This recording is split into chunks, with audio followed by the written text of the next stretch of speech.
오늘 새벽에 하나님께서 우리에게 주신 말씀은 잠언 9장 7절에서 12절까지 말씀, 오늘 한 번 더 보도록 하겠습니다.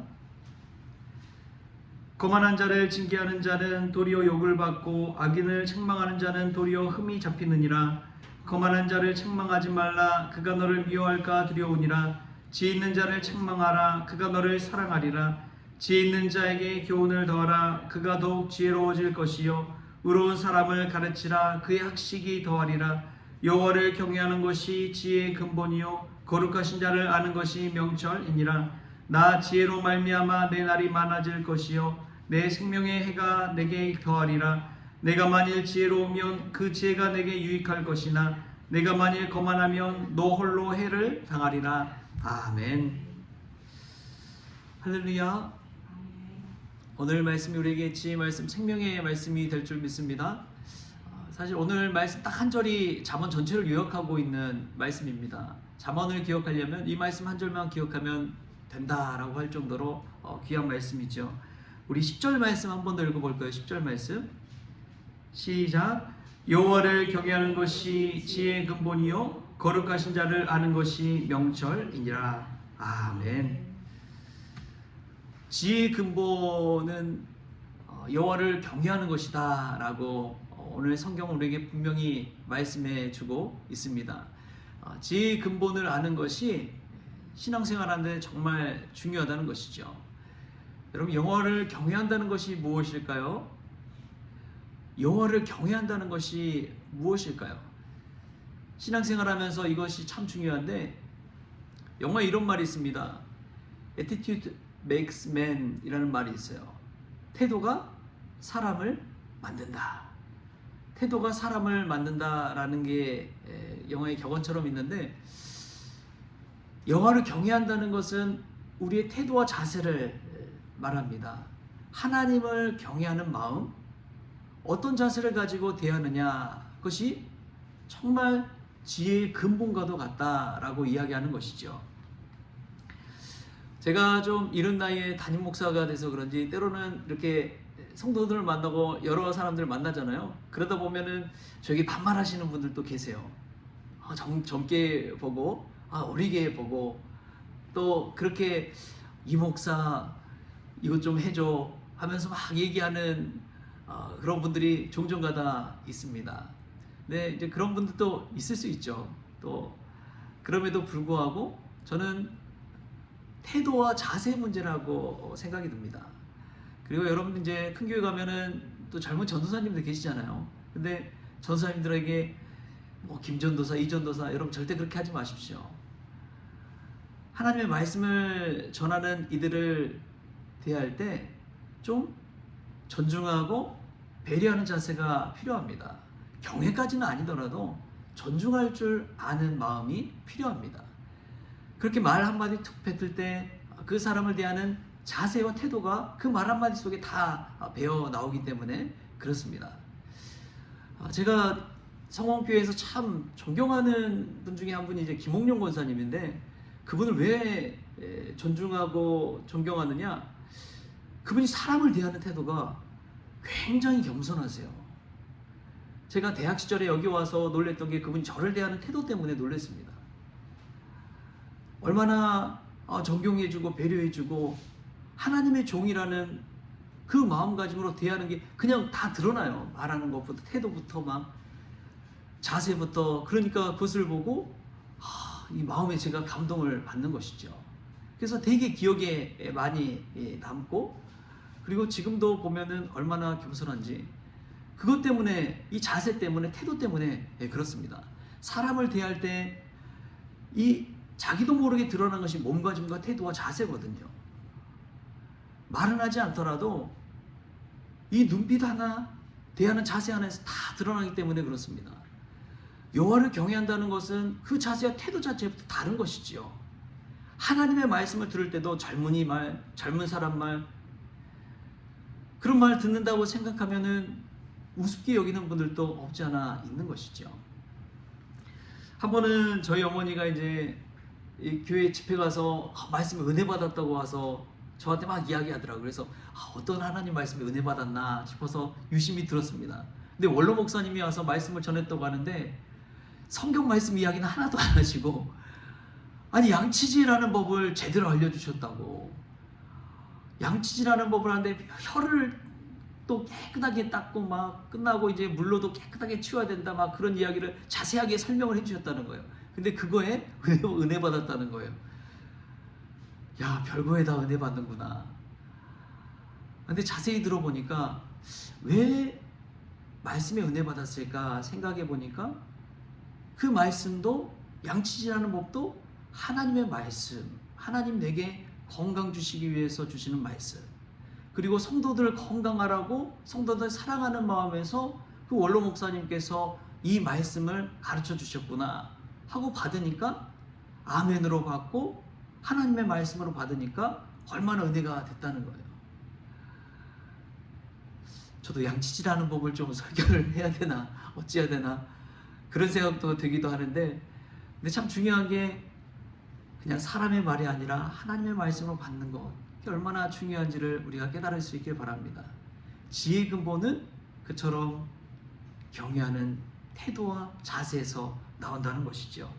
또 두 번째로 중요한 것이 명철입니다. 거룩하신 자를 아는 것이 명철이라고 이야기합니다. 명철은 구분할 줄 아는 것이죠. 성과 악을 구분할 줄 아는 것이고, 또 거룩한 것과 거룩하지 않는 것을 구분할 줄 아는 것이고, 해야 할 것과 해야 하지 말을 것을 구분하는 것입니다. 다시 말하면 영적인 분별력을 가지고 살라는 것이죠. 내가 오늘 해야 될 것이 무엇인지, 내가 가장 먼저 우선순위를 해야 될 것이 무엇인지를 분명히 알고 깨닫고 정해서 살아가는 것입니다. 이 거룩을 아는 것, 그것이 우리의 생명을 판가름하기도 하는 것이죠. 창세기 18장에 보면 이제 아브라함이 있는데, 아브라함이 이제 나그네를 영접하는 그 모습이 나옵니다.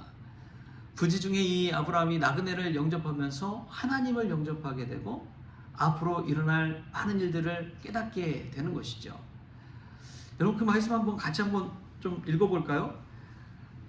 창세기 18장 1절부터 우리 7절까지 말씀만 좀 같이 한번 읽어보겠습니다. 여러분들이 정말 복의 믿음의 조상이라고 하는, 복의 근원이라고 하는 아브라함처럼 되려면 이 말씀 통해 좀 깨닫는 은혜가 있었으면 좋겠습니다. 우리 18장 1절부터 7절까지 말씀 한번 같이 한번 읽어볼까요? 시작. 여호와께서 마므레 상수리 나무들이 있는 곳에서 아브라함에게 나타나시니라. 날이 뜨거울 때에 그가 장막문에 앉아 있다가 눈을 들어본즉 사람 셋이 맞은편에 서 있는지라. 그가 그들을 보자 곧 장막문에서 달려나가 영접하며 몸을 땅에 굽혀 이르되, 내 주여, 내가 주께 은혜를 입었사오면 원하건대 종을 떠나 지나가지 마옵시옵고 물을 조금 가져오게 하사 당신들의 발을 씻으시고 나무 아래에서 씻어서 내가 떡을 조금 가져오리니 당신들의 마음을 상쾌하게 하신 후에 지나가소서. 당신들이 종에게 오셨음이니이다. 그들이 이르되 내 말대로 그리하라. 아브라함이 급히 장막으로 가서 사라에게 이르되 속히 고운 가루 세 스아를 가져다가 반죽하여 떡을 만들라 하고, 아브라함이 또 가축대 있는 곳으로 달려가서 기름지고 좋은 송아지를 잡아 하인에게 주니 그가 급히 요리한지라. 아멘. 여러분, 아브라함이 왜 복의 근원이 되었을까 생각해보면 복받을 일을 해서 그렇기 때문에 그렇습니다. 나그네 셋이 그냥 오는데, 여러분, 나그네 그냥 지나가면 지나간가 보다 그냥 그럴 수 있잖아요. 근데 막 아브라함은 급히 달려가서 자신을 종으로 이야기하면서 내 주여, 내가 주께 은혜를 입었사오면 원하건대 종을 떠나 지나가지 마시옵고 물을 조금 가져오게 하사 당신들의 발을 씻으시고 나무 아래에서 씻어서, 그리고 급히 집으로 달려가서 고운 세 스아로 떡을 가져다가 반죽하라고 하고, 자기는 또 가서 이 송아지를 잡아다가 그냥 대접을 하잖아요. 정말 뭐 대통령이 온 것도 아니고 왕이 온 것도 아닌데 지나가는 나그네 셋을 대할 때 아브라함이 그들을 하나님 대하듯 공경하고 자신을 종으로 낮춰서 발까지 씻어주고 있습니다. 여러분, 이런 것을 볼 때에 얼마나 참 귀한지요. 복받을 사람은 복받을 행동을 하는 것입니다. 할렐루야. 은혜 받을 사람은 은혜 받을 일을 하는 거예요. 사랑받을 사람은 사랑받을 일을 합니다. 아브라함이 하는 것을 보면서 우리가 한번 좀 배웠으면 좋겠어요. 그냥 지나가는 사람, 남모르는 사람 그냥 무시하고 지나치지 마시고 그 사람에게 선을 행하고 하나님 대하듯 예수님 대하듯 공경하고 공개할 수 있다면 그 복이 다시 나에게 돌아오는 것이죠. 하나님이 그 복을 기억해 주실 줄 믿습니다.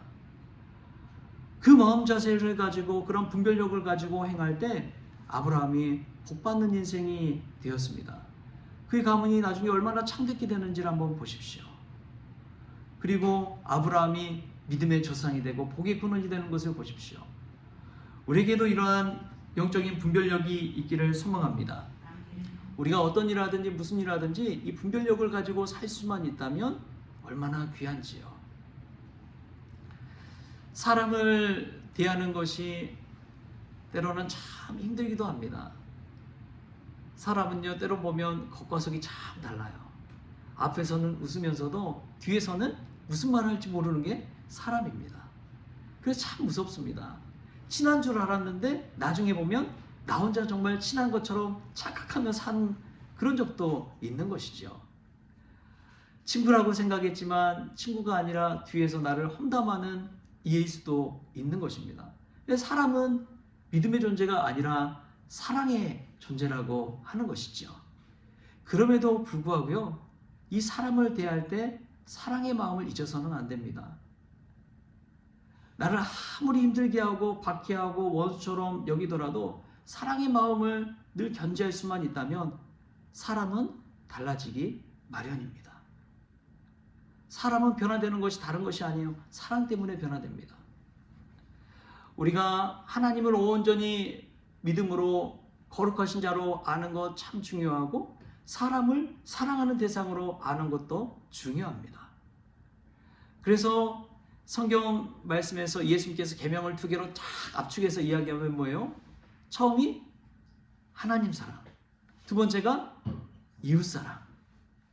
하나님 사랑, 이웃 사랑, 예수님 주신 계명입니다. 예전에 이 계명을 어떻게 외울까 그냥 생각하다가 내가 교회 개척을 하면 하이교회라고 지어야겠다 그런 생각을 해봤어요. 여러 가지 의미를 생각하면서 한번 지어봤습니다. 하이교회, 하나님 사랑, 이웃 사랑 앞자리를 줄여서 그래요. 그리고 하이가 영어로 뭐예요? 안녕하세요 인사말이잖아. 하이, 인사하는 교회, 인사 잘하는 교회, 하이교회. 그렇게 한번 생각해 본 적이 있습니다. 여러분, 우리가 하나님 사랑, 이웃 사랑 그 마음 가지고 또 영적인 분별력을 가지고 살았으면 좋겠습니다. 사람은 믿지 마십시오. 믿음의 대상이 아닙니다. 그렇기 때문에 온전히 우리가 거룩하신 자를 알고 온전히 믿는 하나님 믿는 믿음 가지고 살아야 되는 것이죠. 그럼에도 불구하고 사람은 사랑의 대상입니다. 하나님 사랑하듯이 이웃도 사랑하는 마음을 가지고 대해야 되는 것이죠.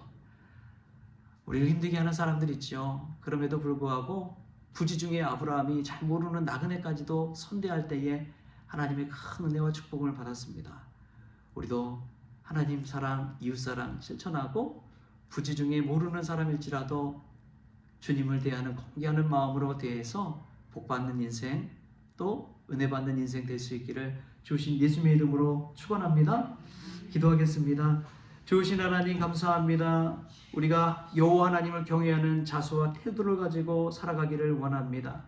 그리하여 지혜의 근본을 얻게 하여 주옵소서.